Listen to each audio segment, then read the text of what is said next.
आप कोई भी आयुर्वेदिक कफ सिरप देखिए, उसमें आपको एक नाम जरूर मिलेगा। ये है वासा या अडूसा। क्योंकि वासा बढ़े हुए कफ को कम करने और खांसी अस्थमा जैसी बीमारियों में एक बहुत कारगर औषध है और सर्दियों में ये एक आम समस्या है। अब वासा की पहचान कैसे करें, कैसे इसे प्रयोग में ला सकते हैं, इसकी संपूर्ण जानकारी के लिए ये वीडियो आप अंत तक देखिए।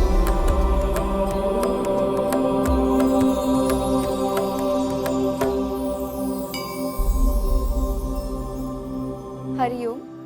सात्विक जीवन में आपका स्वागत है। मैं डॉक्टर नेहल शर्मा, सात्विक जीवन के इस पथ पर आपकी सारथी। वासा, जिसे अंग्रेजी में मालाबार नट कहते हैं, ये एक श्रब है, यानी इसकी ऊंचाई है 1.5 से 2.5 मीटर तक की। ये झाड़ीदार पौधा है और समूह में उत्पन्न होता है, इसलिए इसे वासा कहते हैं, यानी वस्ते आच्छादयति, जो पूरी भूमि को ढक लेता है। ये सदा हरित होता है और थोड़ा दुर्गंध युक्त रहता है। इसका तना देखें तो हरा होता है, नीचे का भाग काष्ठीय और चिकना होता है, सीधा और ठोस होता है और तने पर गांठें बनी रहती हैं जो फूली हुई रहती हैं। इसकी शाखाएं आप देखेंगे तो अपोजिट रहती हैं, यानी विपरीत होती हैं और ऊपर की तरफ उठी रहती हैं। इसके पत्ते भी एक दूसरे के विपरीत रहते हैं। इसके पत्ते लगभग 10 से 20 सेंटीमीटर लंबे, 3 से 8 सेंटीमीटर चौड़े, भालाकार और अंडाकार के होते हैं। ये चिकने होते हैं और ऊपर की सतह पर गहरे हरे रंग के होते हैं। इसके पुष्प श्वेत वर्ण के होते हैं। पुष्प पर बैंगनी धारियां होती हैं और ये शेर के मुख के जैसी दिखाई पड़ती हैं, इसीलिए वासा को सिंहास्य भी कहा जाता है। इसके पुष्प आते हैं दिसंबर से मार्च में, फल फरवरी से अप्रैल में आते हैं और समस्त भारत में ये औषध आपको मिलेगी। इसके पत्ते, मूल यानी जड़ें और पुष्प हम काम में लेते हैं। इसके पत्तों का स्वाद कड़वा और कसैला होता है। अब देखिए, इसकी खास बात ये है कि ये शीतवीर्य है, यानी शरीर में गर्मी नहीं करता और खांसी भी ठीक करता है, साथ ही बढ़े हुए कफ को भी कम करता है और ये पित्त शामक भी है।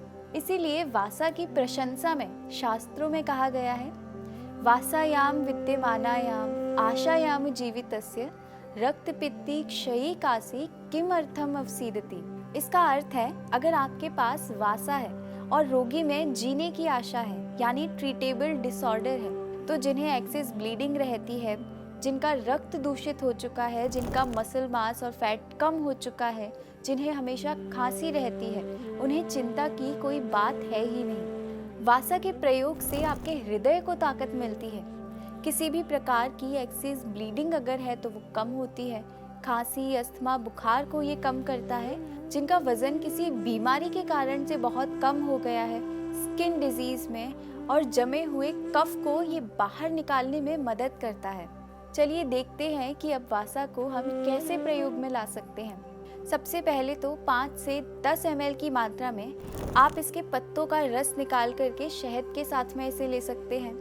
दूसरा, आप इसका चूर्ण 2 ग्राम की मात्रा में 500 मिलीग्राम काला नमक और मधु मिलाकर ले सकते हैं, और अगर चूर्ण नहीं तो आप इसका 5 ml रस भी प्रयोग में ला सकते हैं। त्वचा से संबंधित विकारों में, जैसे खुजली में, नीम के पत्तों का जिस प्रकार से हम प्रयोग करते हैं, वैसे ही आप इसका भी प्रयोग कर सकते हैं। इसके पत्तों को पीस करके आप वहाँ लेप लगा सकते हैं जहाँ आपको खुजली है या किसी तरह की स्किन की समस्या है। इसकी पत्तियों को पानी में उबाल करके इससे आप स्नान कर सकते हैं। अगर हैवी पीरियड्स रहते हैं या हर थोड़े दिन में वापस मेंस्ट्रुअल ब्लीडिंग होती है, तो 10 ml वासा के पत्तों का रस 10 ग्राम मिश्री मिलाकर आप दिन में 2 बार ले सकते हैं। कहीं पर सूजन आने पर, जॉइंट्स में दर्द होने पर इसके पत्तों को गर्म करके इसका सेक भी करते हैं। यूटीआई यानी मूत्र मार्ग में अगर जलन रहती है तो इसके पत्तों का 5 ml रस दिन में 3 बार आप ले सकते हैं। पेट में कीड़े होने पर बच्चों को इसके पत्तों का 5 ml रस शहद के साथ में आप दे सकते हैं। बुखार के साथ अगर खांसी जुकाम है, शरीर में बहुत भारीपन है, नींद बहुत ज़्यादा आती है, तो इस प्रकार के ज्वर को कफत ज्वर कहा जाता है। तो इसमें आप 2 ग्राम वासा के पत्ते, 5 ग्राम गिलोय, 1 ग्राम तुलसी को 1 कप पानी में उबालकर 20 ml की मात्रा में इस काढ़े का प्रयोग कर सकते हैं। जुकाम होने पर 2 चम्मच वासा का रस, 1 चम्मच तुलसी के पत्तों का रस शहद के साथ में मिलाकर लेने पर बहुत जल्दी फायदा मिलता है। ये जंतुघ्न होता है यानी इंसेक्टिसाइड है, एंटीबैक्टीरियल और एंटीवायरल है। तो इसके पत्तों को अगर आप जल में रखेंगे तो वो जल खराब या दूषित नहीं होता।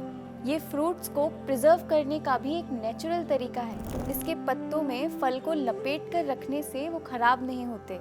ऊनी कपड़ों में इसके पत्ते रखने से कीड़े नहीं लगते। तो आप नेपथिलिन बॉल्स की जगह इनका प्रयोग कर सकते हैं। घर पर या खेतों में इसके पत्तों का खाद दे सकते हैं। ये एक नेचुरल पेस्टिसाइड की तरह भी काम करता है। वासा की सबसे अच्छी बात ये है कि आपको इसे ढूंढने के लिए वनों में जाने की ज़रूरत नहीं है। आप इसे घर में उगा सकते हैं और पूरे साल भर ये पौधा हरा भरा रहता है। अगर आपको हमारा ये वीडियो पसंद आया हो तो इसे लाइक और शेयर करें, हमारे चैनल को सब्सक्राइब करें और अगर आपके पास कोई सवाल या सुझाव है तो हमें कमेंट करके ज़रूर बताइए। धन्यवाद। मिलते हैं हमारी अगली वीडियो में।